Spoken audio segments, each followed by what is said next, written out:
The day I was sentenced to death, I reincarnated as a kidnapper's hostage in my previous life. My wife, Sophia, personally sent me to hell.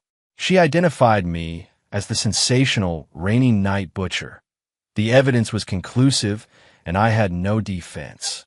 I was sentenced to death, and in prison I watched helplessly as my family members were reenacted and murdered one by one in the most cruel ways by the victims' relatives. The killer's family deserved to die. When I opened my eyes again, I was 3 hours before Sophia reported the crime. I used a public phone booth to call 911 and calmly gave the name, time, and place of the night's first victim. Then I went to Sophia's studio apartment. It was empty, except for the absence of the photo of us she had treasured. On the way home, I was stopped by a police cordon. Inside a corner bank, a masked robber had a gun to a pregnant woman's head. To everyone's shock, I raised both hands and said, slowly and clearly, "Let her go. I'll take her place." The robber's gun wavered noticeably because of my words. His bloodshot eyes stared at me through the mask, fixed like he was appraising the value of a piece of merchandise. The policemen around us shouted warnings, trying to communicate with him through a loudspeaker, urging him to stay calm. The crowd behind me gasped, mixed with murmurs of, "Are you crazy?" and "Does he want to die?" I ignored them. My world was very quiet, containing only the robber's heavy breathing behind the glass door and the pregnant woman's suppressed sobs. In my previous life, it was like this, pointed at and spat on by countless people. I was escorted onto a prison transport. This life, I walked into the eye of the storm on purpose. "You don't have time." I looked at the robber. My voice was low but enough to penetrate the glass. "The police snipers are in position. If you drag her out, both of you will die. Let me go instead. At least she might live." The pregnant woman's body trembled like a leaf in autumn wind. She looked at me in terror, then at the robber, tears smearing her face. The robber hissed, "Who the hell are you? Mind your own business." Someone who wants to live, giving another who wants to live a way out. My raised hands didn't tremble at all. "Let me in, hold me, drive away. I'm more useful than a pregnant woman, aren't I?" My calm was the most discordant note in this chaos. The madness in the robber's eyes slowly shifted into calculation. He dragged the pregnant woman, pressing the gun to her temple, and yelled at the police outside, "Let him in, or I'll blow her head off." The police negotiator's face changed. He immediately shouted at me, "Sir, please step back. Don't do anything rash." I didn't listen. I just watched the robber, waiting for him to open the door. The heavy glass door was pushed open a crack. I stepped forward and walked in. As I brushed past the pregnant woman, she grabbed my arm with all her strength. Her nails nearly dug into my flesh. In a breathy voice, she said, "Thank you, but run." I gently pushed her aside and walked toward the man who would decide my fate for the next few hours. The glass door slammed shut behind me with a bang. I and the rest of the world were sealed off. The bank reeked of a sour mix of fear and sweat. The robber pressed the gun into the small of my back with enough force to almost pierce me. "Car, I want a full-tank SUV. Now," he roared at the door, his voice changing pitch with his excitement. I could feel his gun hand shaking. He was nervous, not an old hand. That matched the snippets of news I had heard in prison in my past life.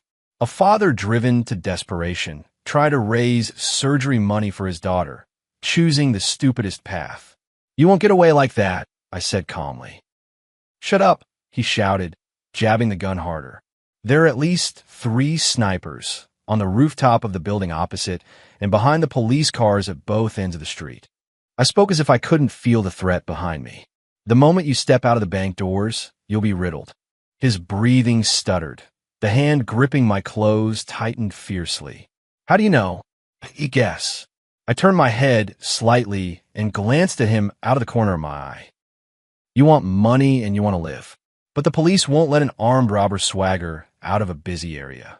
Outside, the negotiator was still talking, promising to meet his demands if he wouldn't hurt the hostages. All words to stall. In my last life, he had believed those words, walked out with the hostages, and was shot dead on the spot. "Then what do you suggest?" he almost begged, desperation in his voice. "Have them send a phone in. I said. Then I'll teach you how to survive. My words stunned him. He probably never imagined that the hostage he was holding would actively give him advice. A few minutes later, a phone was delivered in by the robot dog. The robber stared at me, and I calmly picked up the phone and dialed the negotiator outside. I'm a hostage inside.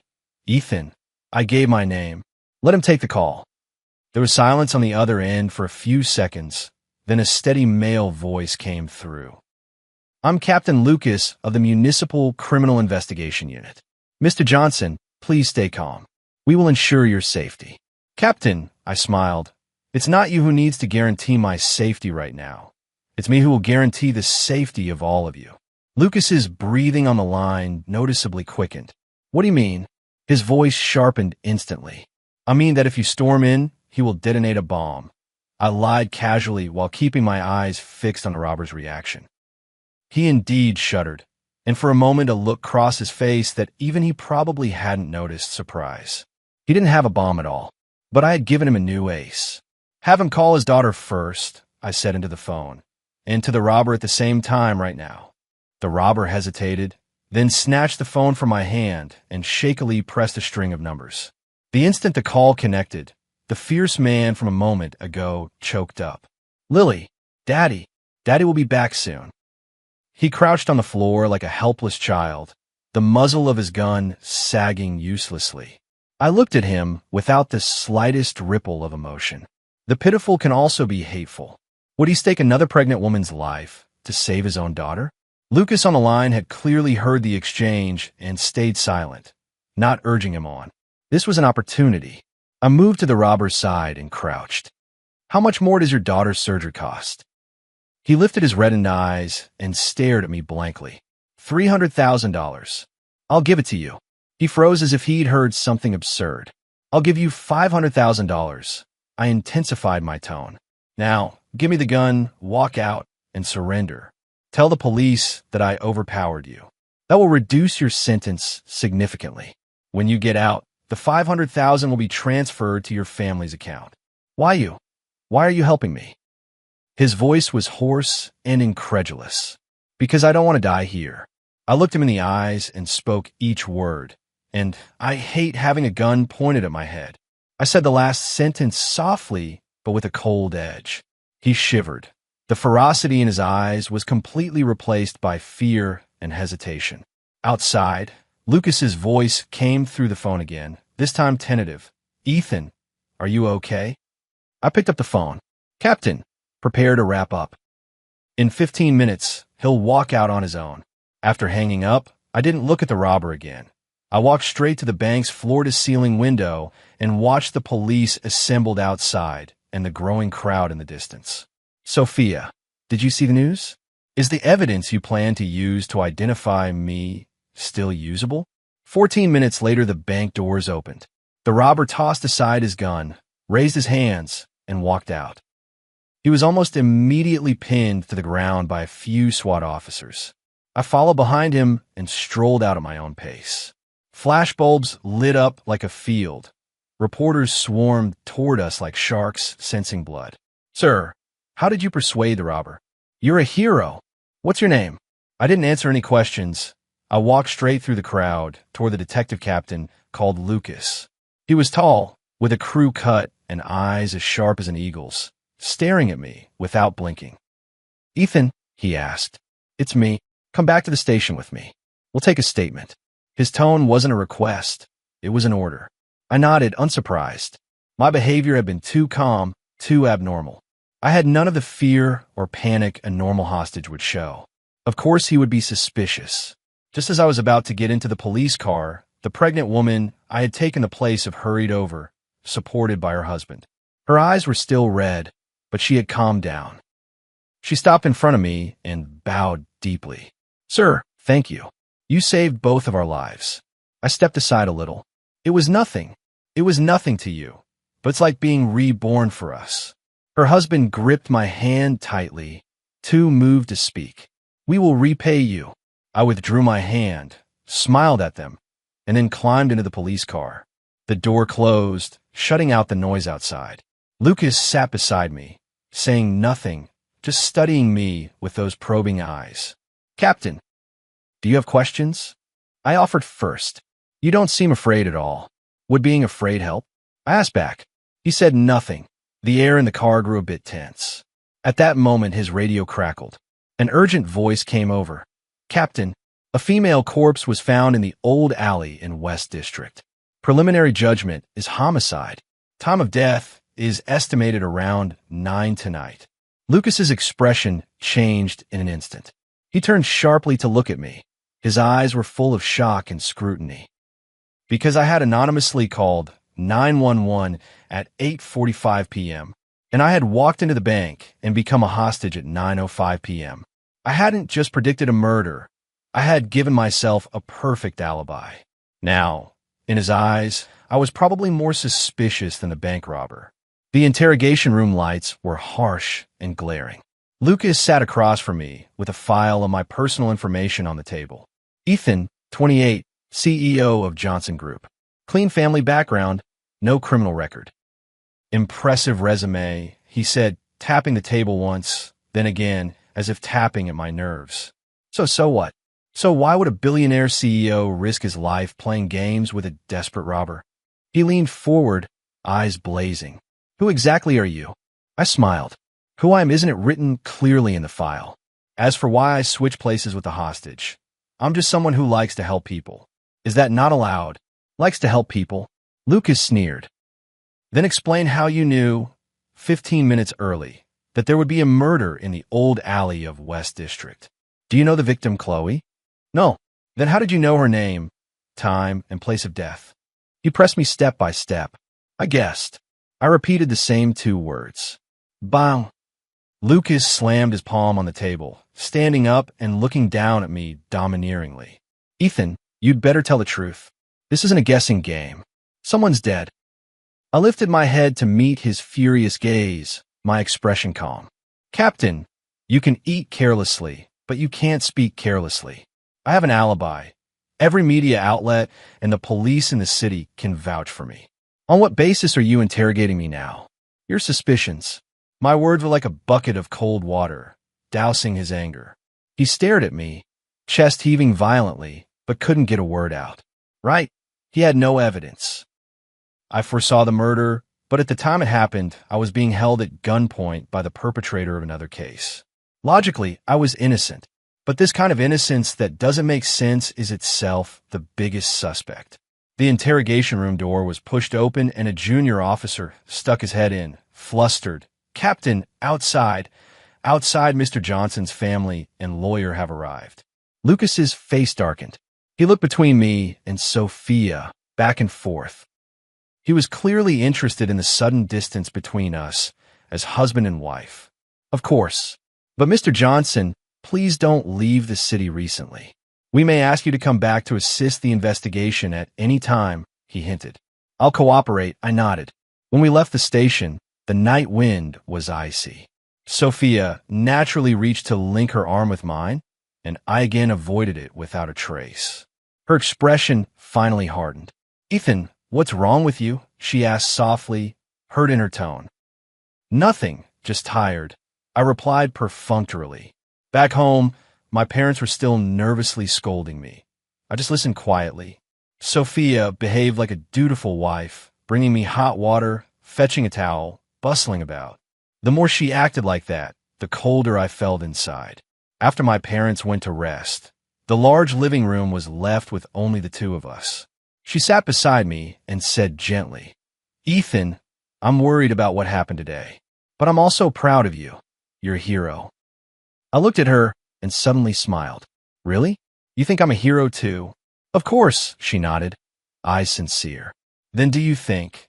I leaned forward slightly, brought my mouth to her ear, and spoke in a voice only we could hear.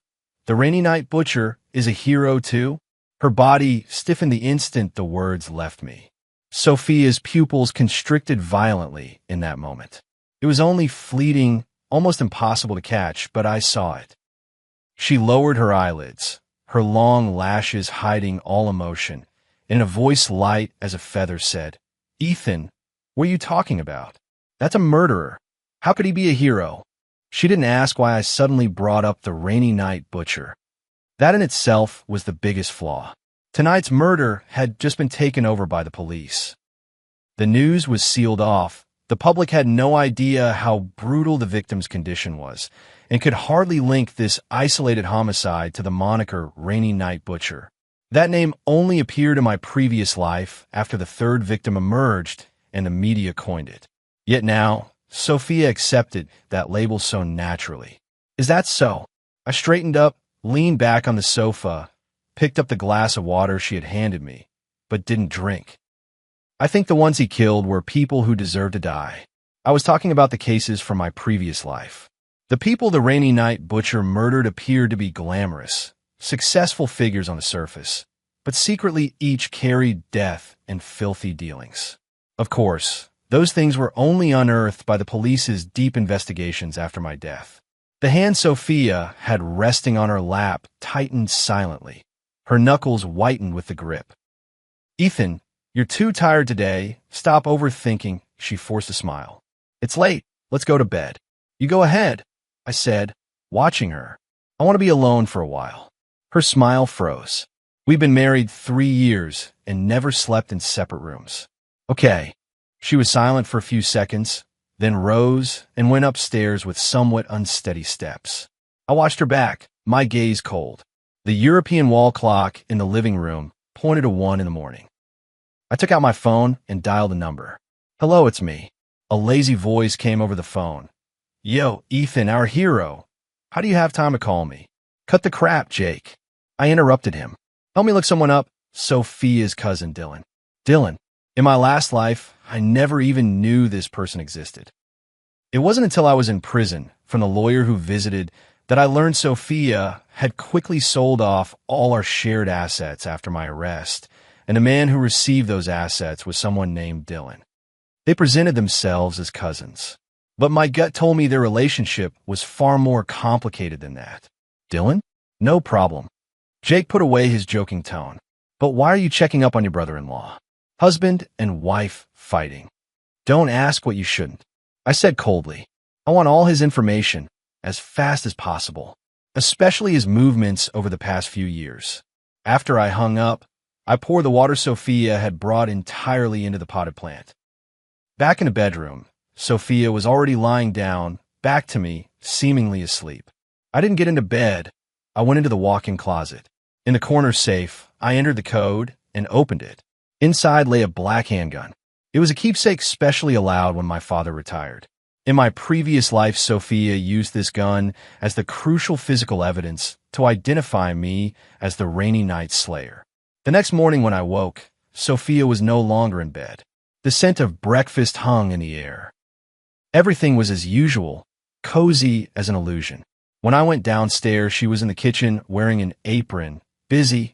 Morning light fell across her like a painting. If I hadn't survived the hell of my past life, I might have once again drowned in this false tenderness. "You're up? Come eat." She turned and smiled at me, flawless. I sat at the table. Father was reading the newspaper and sipping coffee. "Did you see the news last night?" Father put down the paper, brow furrowed. "A woman died in an old alley in West District. Heard it was a terrible scene. The world's getting more dangerous." I picked up a slice of toast and asked casually, "Oh, how terrible?" They didn't say specifics. The police sealed off details. Father sighed, but from what old Zhang said, it seems she was tortured to death. Sophia came out from the kitchen carrying a plate with fried eggs. At those words, the plate in her hand trembled slightly. "Why talk about that at breakfast?" She set the plate in front of me with a touch of reproach. "It's creepy." I looked up at her. "If you have a clear conscience, you won't fear ghosts knocking. What are you afraid of?" Her face paled for a moment, then returned to normal. "Of course I'm not scared. I just think saying that early in the morning ruins the appetite." She sat opposite me and picked up her fork and knife with elegance. I noticed she had purposely worn a long-sleeved silk blouse today, cuffs buttoned tight. Yesterday, she had been in short sleeves. I set down my toast and suddenly reached out, grabbing her wrist. "Ethan, what are you doing?" she cried, trying to pull her hand back. I ignored her and rolled up her sleeve. On the inner side of her pale arm, a half-inch-long scratch stood out. The wound was fresh, the edges still reddened. It looked like a sharp nail, or something had torn it while struggling. Father and mother were stunned, staring at us in bewilderment. How did this happen? I stared into her eyes and asked coldly. Sophia's eyes flickered in panic for a moment. Then she forced herself to calm down. Yesterday, I accidentally cut myself while cutting fruit. Is that so? I let go of her hand, picked up a napkin, and wiped the corner of my mouth. I remember our kitchen knives are all in the kitchen. And yesterday, after you came back from the police station, you stayed in the living room and bedroom the whole time. You didn't step into the kitchen once. The air went instantly silent. Sophia's face paled inch by inch. Father's brow furrowed deeper. Ethan, what do you mean? Are you accusing Sophia? I'm not accusing her. I looked at Sophia and spoke each word slowly. I'm just concerned about her. After all, the woman who died last night in the old alley of Shicheng District was reportedly strangled to death and then had many cuts made on her body. You. Sophia sprang up, the chair scraping the floor with a harsh sound. Her voice trembled from agitation. Ethan, what are you trying to say? She called me by name. This had never happened before. Mother thought I had gone too far today and tugged my arm. Ethan, stop it. Sophia, don't take it to heart. Ethan was frightened yesterday. He's not feeling well. Sophia's eyes reddened, tears spilling down like beads from a broken string. I'm not taking it to heart, Mom. She choked out. I just don't understand why Ethan would say that about me. Just because he became a hero and saved someone, does that mean he can slander his own wife at will?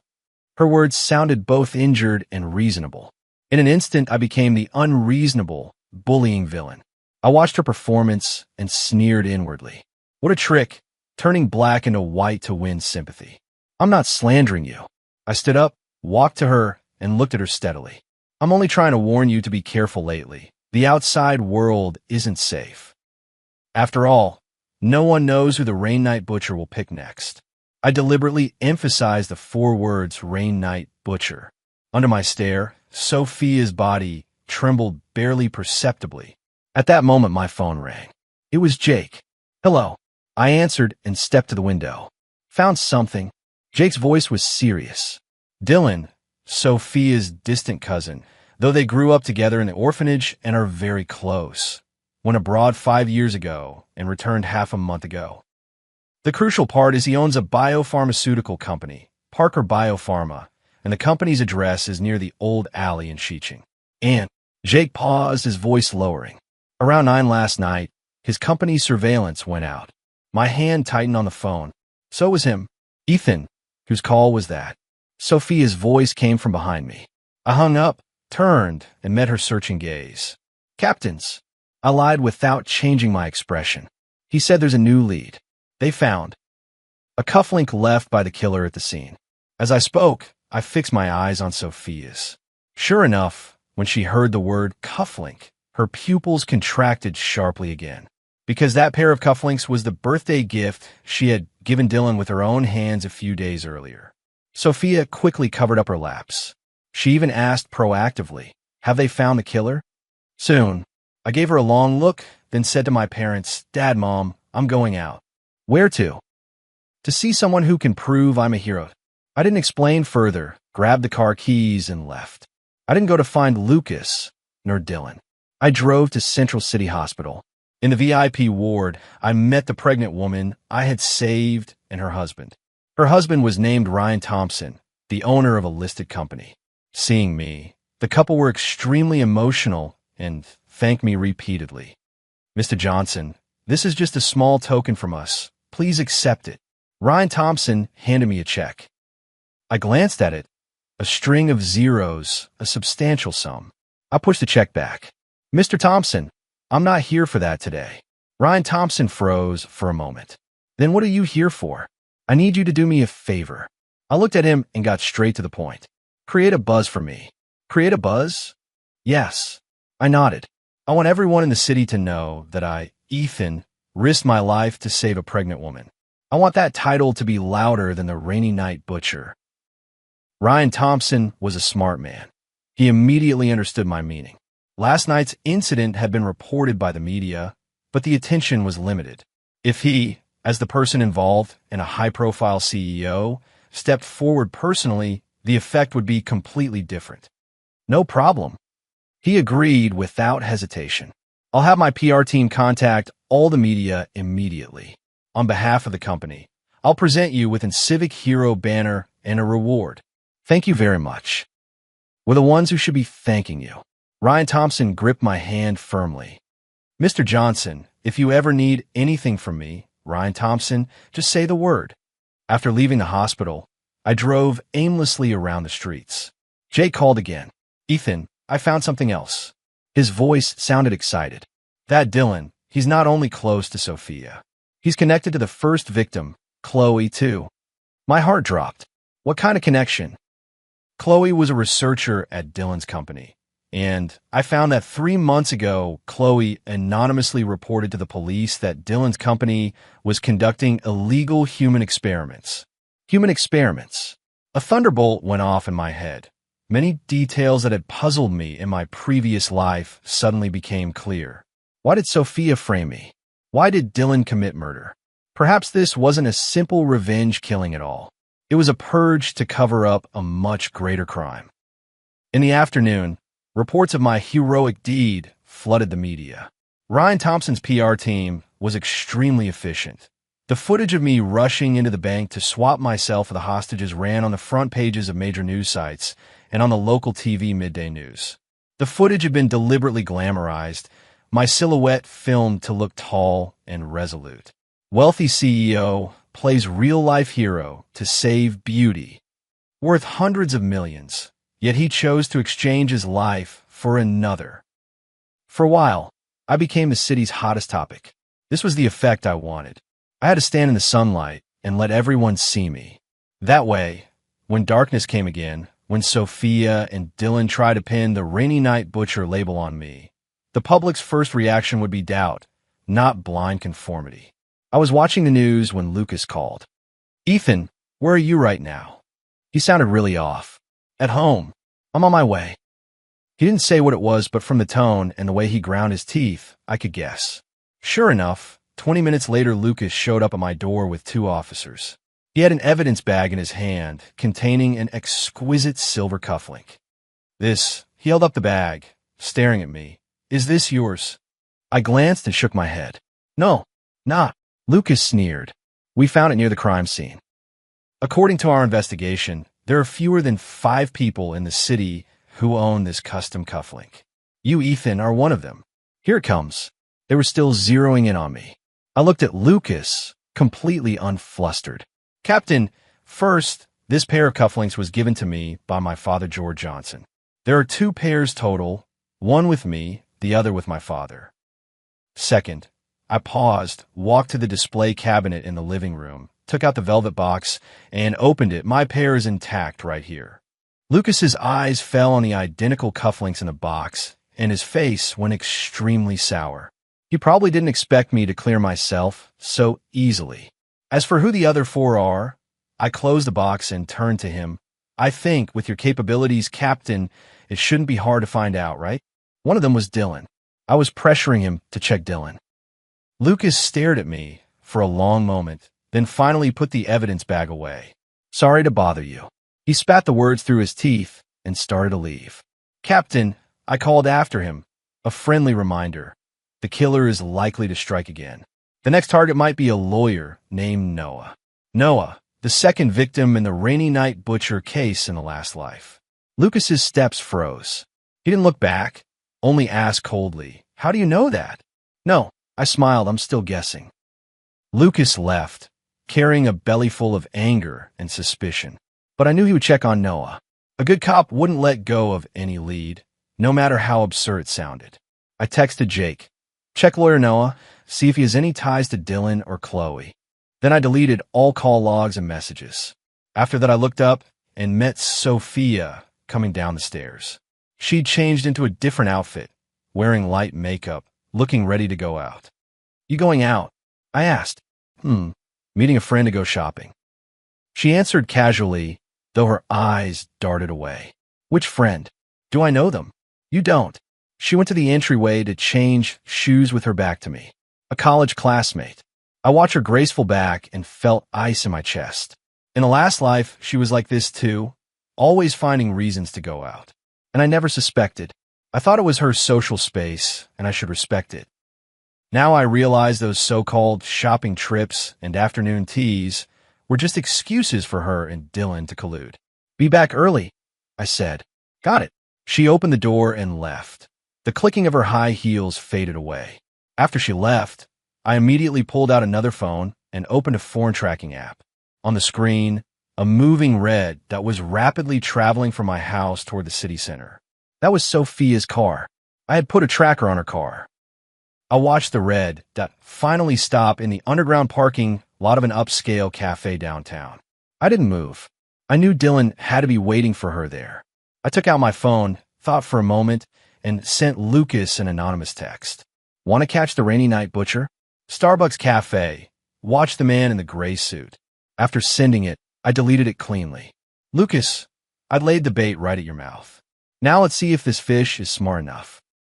I poured a glass of red wine, sat by the floor-to-ceiling window, and waited quietly. I believed the show would begin soon. An hour later, Jake called, his voice bubbling with restrained excitement. Holy shit, Ethan, you're a god. How so? That lawyer Noah. He turned out to be Chloe's counsel.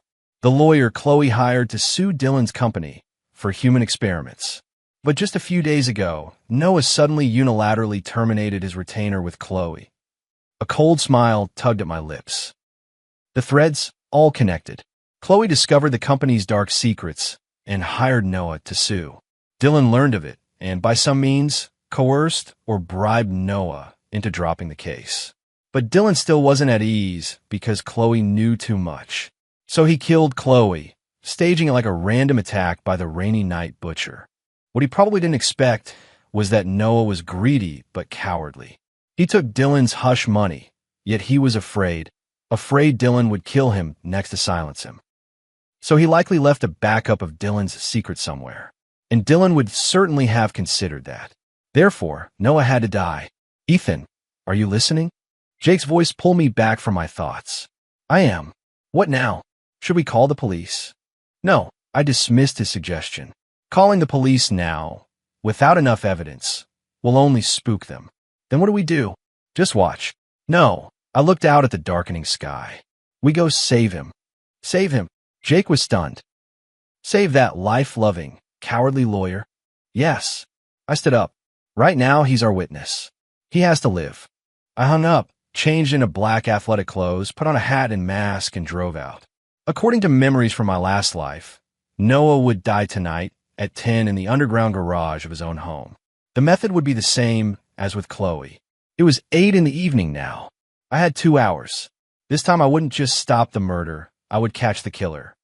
Noah's home was in a top-tier apartment community in the south of the city. I parked in a dark alley a few hundred meters from the complex and walked over. There was no rain tonight, but the sky was heavy as if it were holding back a downpour.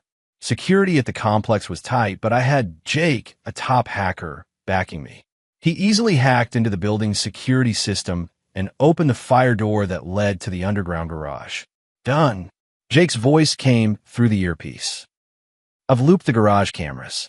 You've got 15 minutes. Remember, don't let anyone see you. Got it. I pulled my cap down low and slipped into the garage.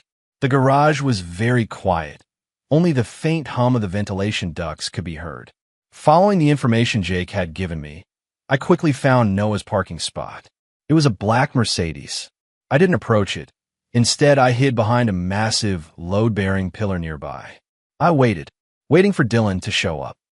Time passed second by second, each one stretching like a century. Sweat beaded on my palms, not from nerves, but from excitement. The thrill a hunter feels when the prey finally appears.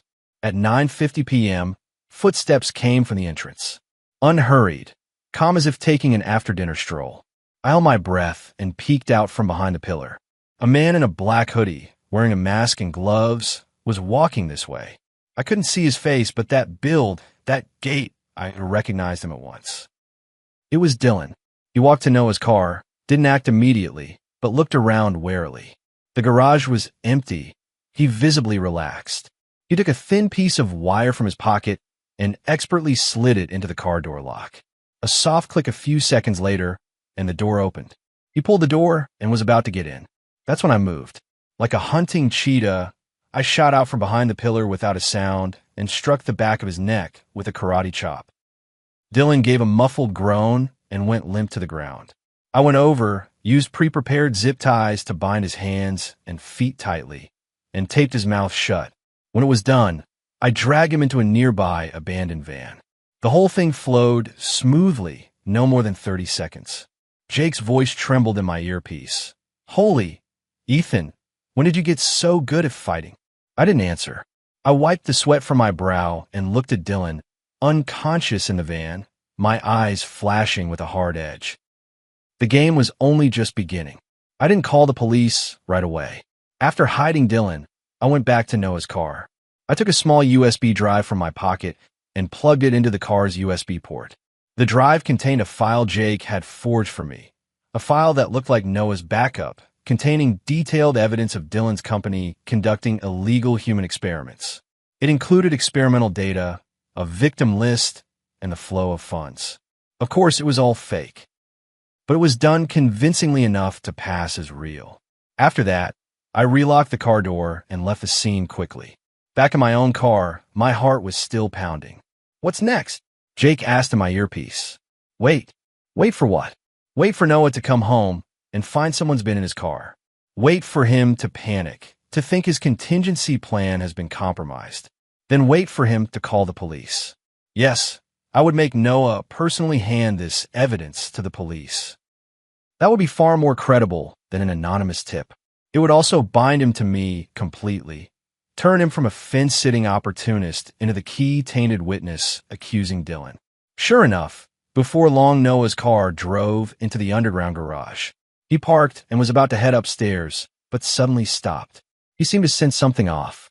He walked around his car once and tugged at the door. Although it was locked, his guilty, thieving instinct made him notice the anomaly. He hesitated for a long moment and finally opened the door and sat inside. A few minutes later, he bolted out of the car like he'd seen a ghost, tumbling and crawling toward the elevator. I watched his terrified back and allowed a smile to curl at the corner of my mouth. I knew he must have seen the USB drive I'd left behind. He thought it was something Dylan's people had accidentally dropped while destroying evidence. He must be scared out of his wits now, convinced Dylan was about to kill him. Sure enough, half an hour later Lucas called. His voice sounded more serious than I'd ever heard. "Ethan, lawyer Noah called the police, said someone's trying to kill him. And he gave us a piece of earth-shattering evidence about Dylan." "Oh," I feigned surprise. "What evidence?" Lucas was silent for a few seconds, then asked, "Ethan, just tell me honestly, who are you really?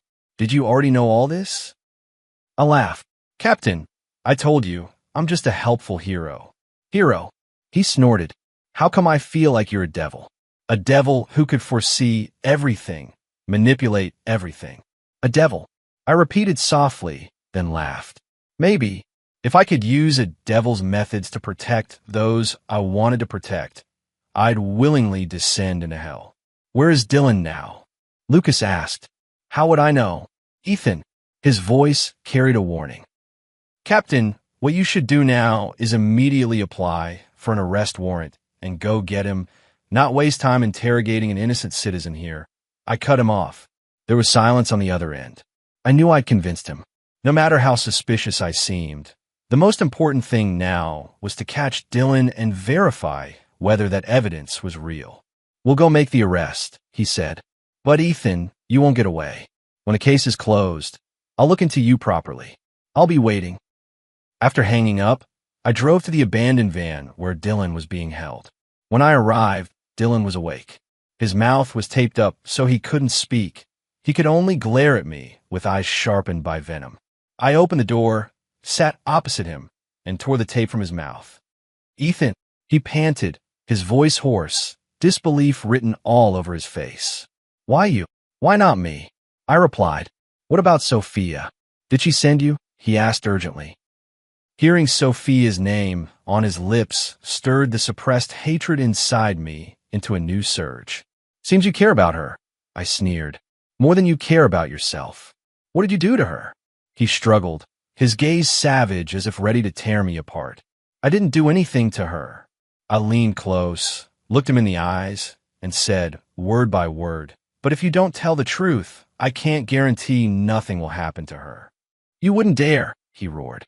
Want to bet? I pulled out my phone and played a video. It showed Sophia meeting someone in a cafe. Of course, I had deliberately edited out the part where Lucas appeared. What is this? Dylan's eyes were full of confusion. This is Sophia meeting her new lover. I lied without changing expression. A man richer than me, more powerful than you. You think she helped you out of that pathetic sibling loyalty? Don't be stupid. She was using you. Once you help her get rid of me and take the Johnson family's assets, she'll kick you aside and fly off with that man. Dylan's face instantly drained of color. No, impossible. Sophia isn't that kind of person, he howled, emotionally charged. You know better than anyone. I put my phone away, my voice icy. She would betray and frame even her own husband without hesitation. What are you, some so-called cousin, compared to that? Every word from me was like a knife stabbed deep into his heart. The determination in his eyes began to waver. Jealousy, doubt, and rage slithered through him like venom, devouring his reason. Now tell me, I stared into his collapsing gaze. Why did you do this? Who else is behind you? Dylan's eyes were bloodshot, like a trapped beast. I don't know what you're talking about, he roared, but his voice trembled. Is that so? I took out the cufflink that belonged to him and waved it before his face. Surely you recognize this? The police are already on their way. There's witness testimony and physical evidence. How many years do you think you'll get? At the sight of the cufflink, Dylan's pupils contracted sharply. It was a gift from Sophia that he treasured. He probably hadn't expected it to become damning proof against him. Even if I'm arrested, don't think you'll have it easy, he glared at me viciously. Sophia, she'll be fine. I cut him off. I'll divorce her and set her free. She can take her share of the assets and run away with her new lover. As for you, you'll rot alone in prison. No, he gave a desperate roar. You can't do this to her. Why can't I? I laughed cruelly. Dylan, don't you get it yet? From the start, you were just a pawn. A pawn Sophia used to eliminate her enemies. You killed Chloe. You killed Noah. Your hands are stained with blood. And her? She's been clean the whole time. Shut up. Shut up. He struggled frantically as the restraints bit into his flesh. I watched his pain without an ounce of pity.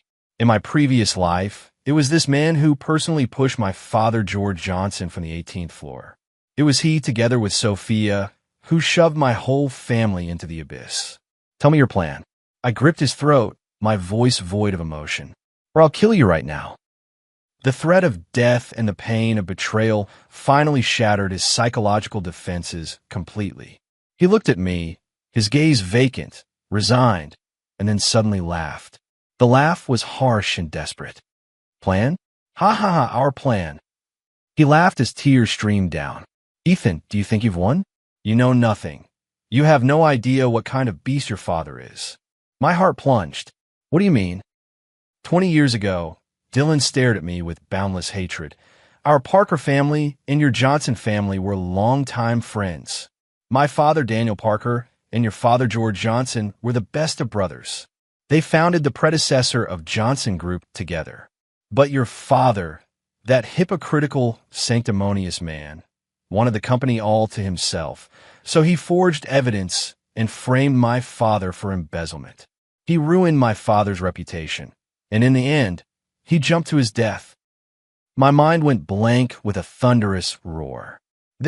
How is this possible? My mother couldn't bear the blow either. She went with him.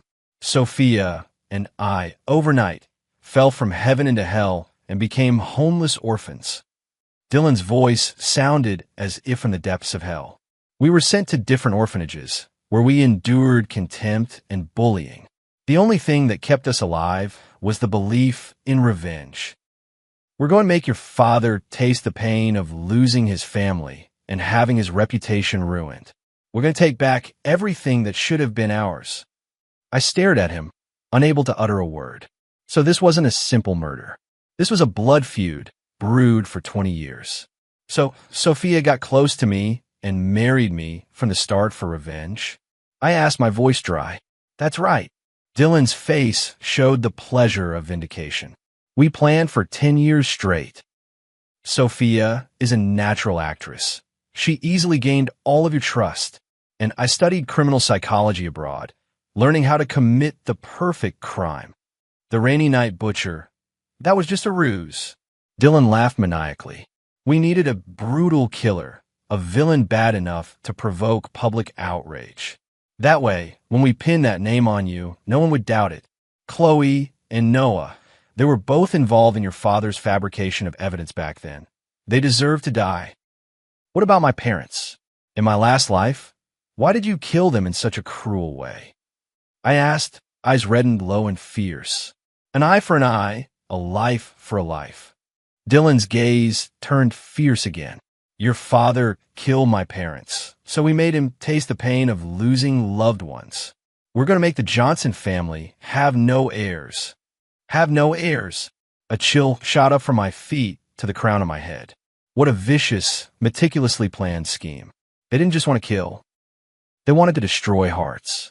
They wanted to ruin me, to destroy everything of the Johnson family. At that moment, sirens sounded in the distance, growing nearer and clearer. Lucas and the others were coming. Dylan heard them too. There was no fear on his face, only a kind of relief.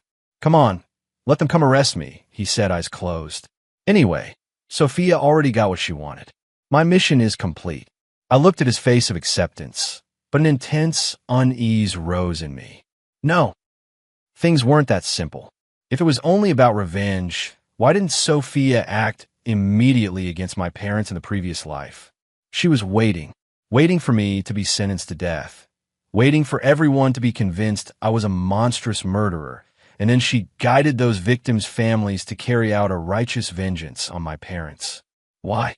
Because what she wanted wasn't just my parents' lives. She wanted the Johnson family's reputation utterly destroyed. She wanted Johnson Group's stock price to plummet. That way, with minimal cost, she could buy back Johnson Group shares bit by bit from the panicked retail investors dumping their holdings. She wanted the Parker family's empire, whole and intact. This woman's scheming was far deeper than Dylan had imagined.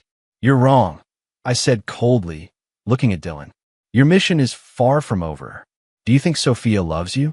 You're only the sharpest and the most foolish knife in her hand. After saying that, I ignored him, turned away, got out of the car, and vanished into the night. The police will take Dylan away, and I'm going to see the real mastermind. I got home at 3 in the morning. A dim floor lamp burned in the living room.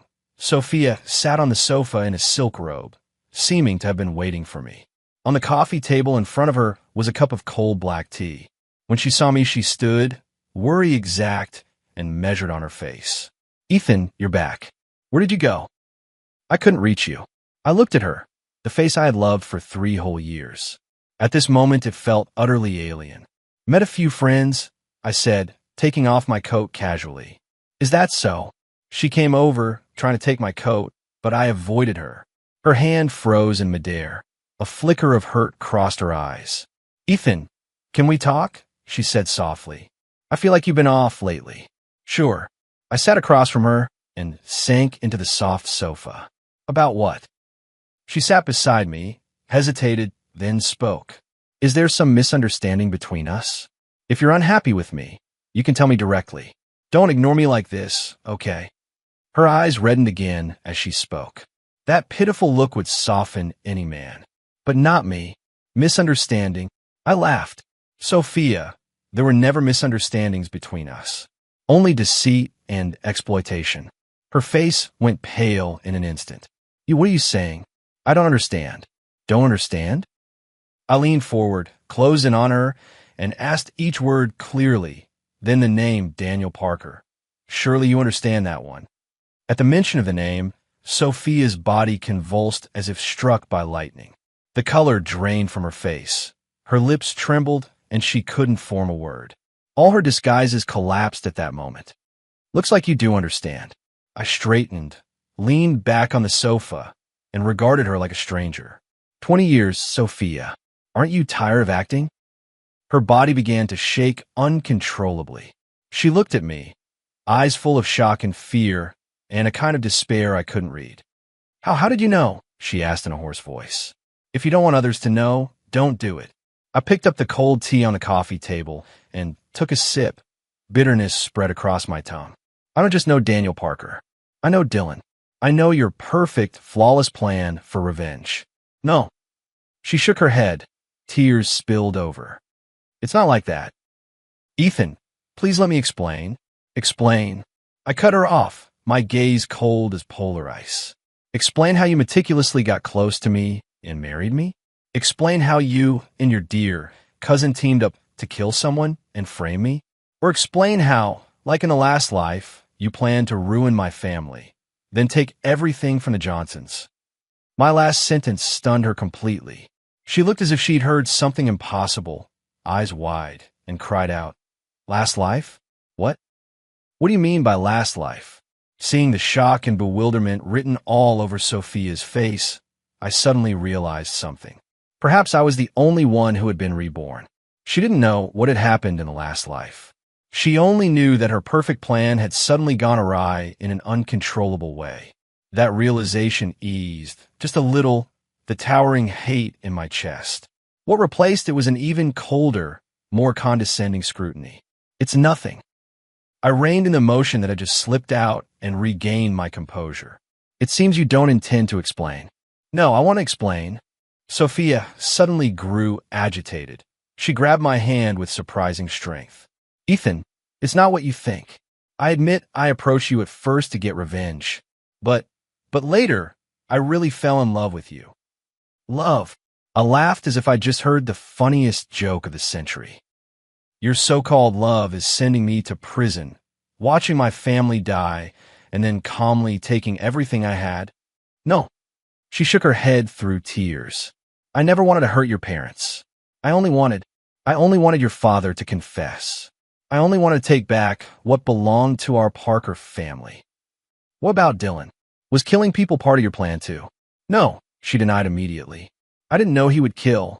I only had him look into those involved back then to find evidence. It was him. He went too far. He acted on his own. She heaped all the blame onto Dylan. Cleanly. I looked at her and suddenly felt a bit pathetic. For Dylan and for myself. We had both been toyed with by this woman. Sophia. I pulled my hand back and stood up. At this point, do you think I still believe you? My phone rang. It was Lucas. Ethan, Dylan has confessed to everything. His voice carried the weary finality of dust settling. He said he did it all by himself, and Sophia had nothing to do with it. I glanced at Sophia, slumped on the sofa, her face ashen. Dylan, that fool. Until the last moment, he was still doing everything he could to protect her. I see, I said. But Lucas changed tone. We don't believe it. As Dylan's only relative and the biggest beneficiary, Sophia has reason to be suspected as an accomplice. We're coming to your house now to take her in for questioning. Fine. I hung up and looked at Sophia. The police will be here any minute. She trembled all over, lifted her head, and looked at me with pleading eyes. Ethan, please believe me. I'm begging you, believe me one more time. I didn't answer. I walked to the liquor cabinet, poured myself a glass of whiskey, and then quietly waited for the bell that would ring the start of her trial. Her hell and the hell of my previous life finally overlapped at this moment.